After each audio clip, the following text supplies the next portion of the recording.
Oh yes, shite.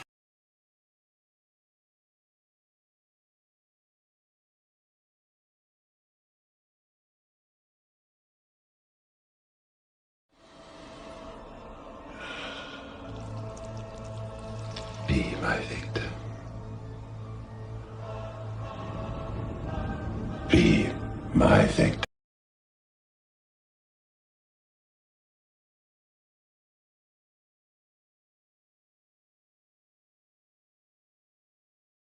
Be My Little Pony.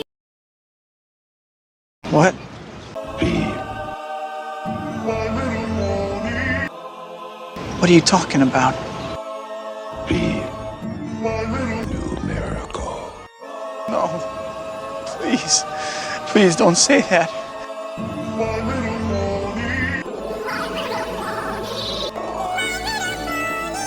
We have problems. When people have problems, they work it out. They talk to each other.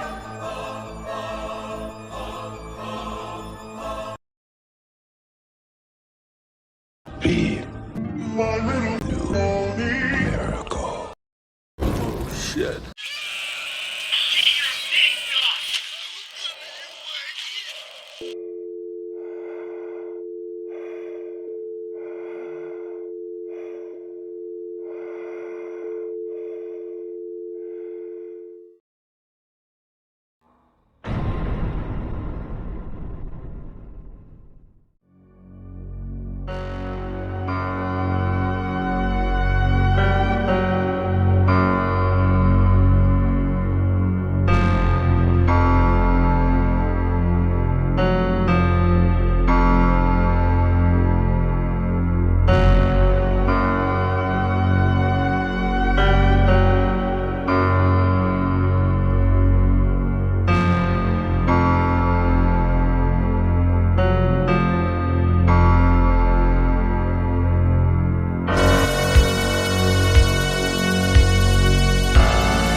Uh, how can I put this properly?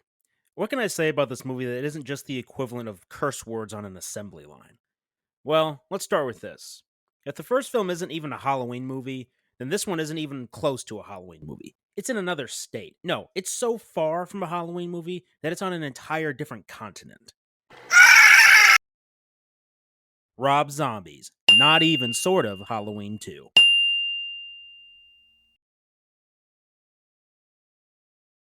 To those of you that like Jake Myers here for being more realistic than Michael Myers, I'm still waiting for a proper explanation for how he survived getting dirty harried at point blank range. But you know what? Realistic flew out the damn window when these bastards showed up. So, just like the first film, the movie has an opening text. Funny enough, this little bit is apparently supposed to explain the appearance of the physical manifestation of my nightmares.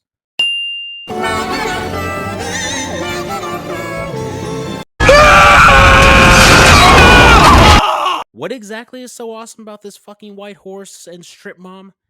You know, almost everyone I talk to says it's good and important to the story.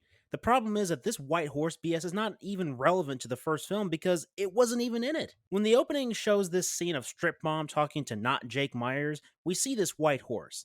The opening text says that the white horse is linked to the drive of the physical body to release emotions like rage. As for the link between Jake Myers and Carter's fantasy spirit animal, clearly the filmmakers are doing what I criticized the first movie for.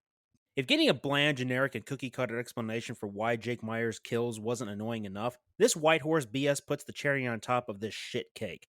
Needless to say, this isn't Halloween, and it's not even close to being a Halloween movie. It's not even a parody. This movie truly is its own thing. But it still uses Halloween elements, some of which piss me off more than the bastardization of Michael Myers himself. So the White Horse is a thing, and Jake keeps seeing this monstrosity along with the occasional visit from Ghost Trip Mom and weird Jake Doppelganger Myers. As the opening continues, we pick up at the end of the first film and we see Scout walking down the street looking like Carrie after the prom dance. Sheriff Chucky finds her and tries to calm her down. We then see Annie screaming into the hospital. And this is something interesting that the first film did to let Annie survive. In a way, I'm a little glad they did this, as her and Scout's relationship is the most solid aspect of the first film.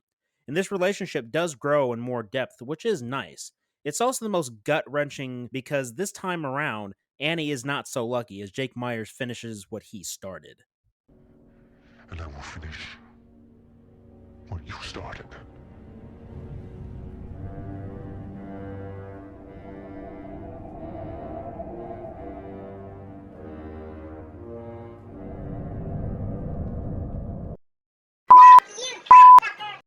This right here is the only good scene in this mess of a movie. It's the one good aspect that had proper buildup. Scout comes home to find Annie dead in a pool of her own blood, and Scout's reaction is fantastic. You can feel her pain in her voice and facial expressions. I said in the previous review that Scout's acting is fantastic, and I believe that this film builds on that a bit with just this scene alone. After what she's been through in the previous movie and surviving her encounter with Jake, seeing her trying to recover from it is a nice piece in her character arc. Though, depending on which version of the movie you're watching, you may either like it or hate it. Personally, I prefer the version where she's not such an ass, but that's just me. And speaking of ass, what in God's name did they do to Dr. Loomis? They made him a selfish, greedy prick. The Donald Pleasance Loomis was always concerned with the effects that Michael had on people. He knew that people would die as long as Michael was on loose. But this version here makes him the equivalent of Gale Weathers. So, how's the book? Well, it'll be out later this year. Oh, I'll look for it. I'll send you a copy.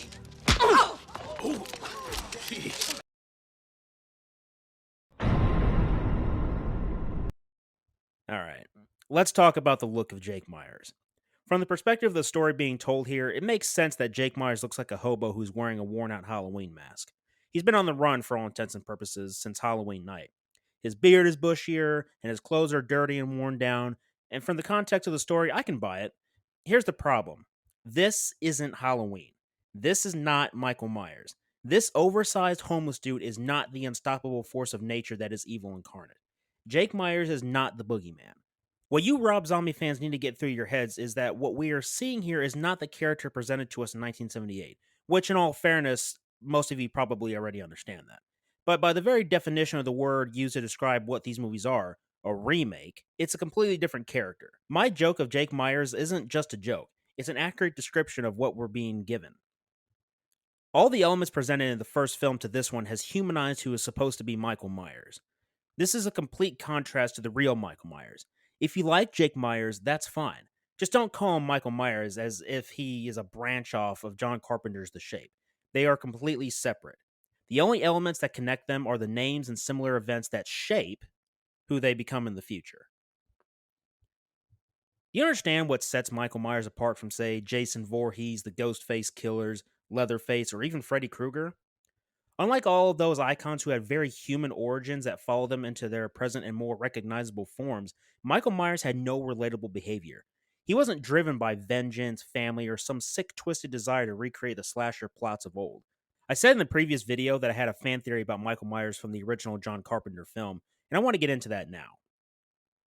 To put it in a simple format, I think that Michael Myers in John Carpenter's Halloween is possessed by an evil spirit or demon. Now, don't get this confused with Halloween 6's explanation, however similar it may seem. Like the movie itself, my idea is simple. At some point before Halloween night 1963, the little child known as Michael Myers was taken over by a demon. This demon, being in control of Michael, killed Judith, and after it was done, it relinquished control of Michael for the time being. Michael, being fully conscious about what had taken place, runs out of the house. When his parents arrive and take the mask off, we see Michael's in a state of shock. It's the kind of face one makes when they witness something terrible. Being put in a state of shock as a result of killing his own sister, he retreats into himself. He doesn't speak, nor does he do anything resembling life. He merely exists as a physical being occupying a space. It is because of this absence of consciousness that the demon that overtook him is now in full control. Michael Myers is merely a passenger in his own body. In an effort to reach the boy inside, Dr. Samuel Loomis is assigned to oversee the boy. As the years go by, Dr. Loomis begins to realize that a human being is not occupying the body he sees before him. He doesn't know exactly what it is, and in a way, the details of what it is doesn't matter. All Dr. Loomis knows is that what is lying behind the face of this human being is purely and simply evil. Something dark and malevolent is inside this boy, and he must never get back to the world as only carnage would lay in his wake. Come the night before Halloween 1978, the shape escapes its prison and seeks to go back to familiar territory, to the place where it first unleashed its unholy power. Some say that Michael going home and setting up the Judith Myers tombstone with Annie lying there is proof of motive. Obviously, most Halloween fans state that Michael Myers never had a real motive, or at least a relatable motive, like other slasher villains. I've heard some say that he does, based on the previously stated actions he does throughout the film. Here's my counterpoint. This demon, as evil and vile as one can expect, either through pride or familiarity, chose to come back to its origin. If it chose to come back to Haddonfield, it could be because it sought to torture the human being it possessed, that being Michael Myers. As far as evil spirits being evil is concerned, this is common behavior. Now, because it did successfully return home, it sought to continue its act of bloodshed. Enter Laurie Strode, a complete stranger with no significant importance or relevance to Michael Myers the human, nor the demon possessing him. Because the demon wants to kill, it chose Laurie to be its new victim. Its obsession, if you will. After killing others along the way, it finally has its hands on its obsession. But before it can kill the innocent virgin, Dr. Loomis shows up and stops it. Loomis shoots the shape 6 times and falls off the balcony. As Loomis looks over, he sees the shape is gone.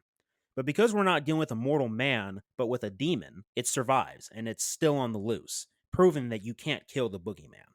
And to add the cherry on top, Loomis shoots him 6 times. Emphasis on the 6. Why? Because according to Christian mythology, 6 is the number of the devil. Whether it's devil or demon, the connection is obvious.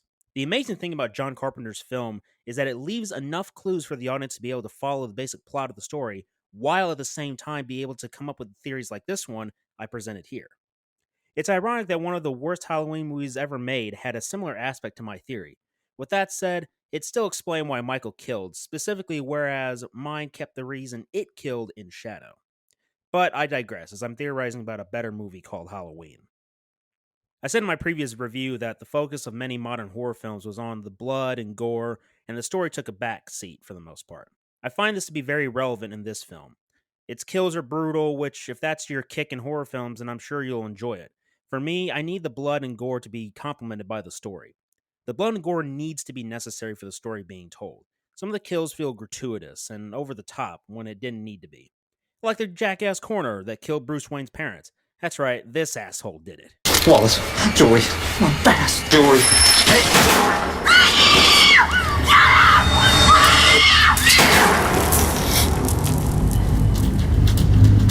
It goes by that I don't wish I could take back what I did. Sure, I was desperate, like a lot of people back then, but that don't change what I did.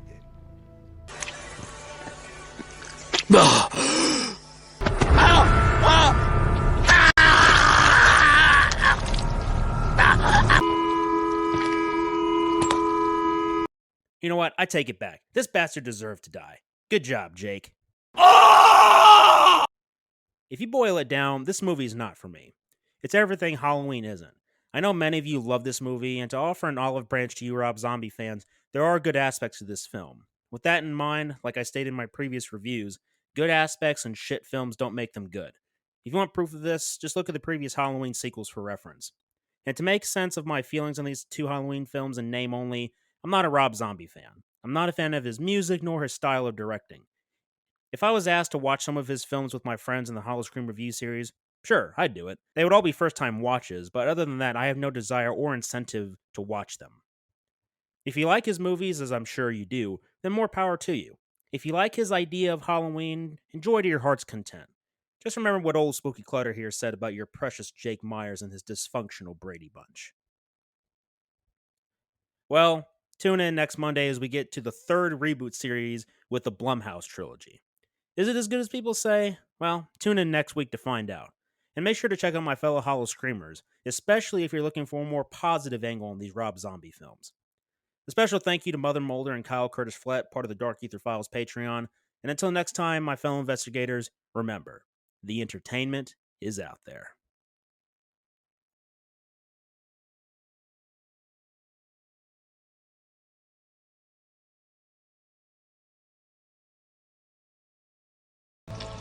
My Little Pony.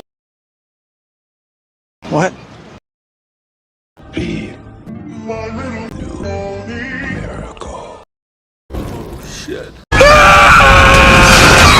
I'm Special Agent Spooky Clutter. I'm Special Agent Carter Sauce. Special Agent Dr. Richtofen. And until next time, fellow investigators, remember... The entertainment. The entertainment. The entertainment. The entertainment is out there.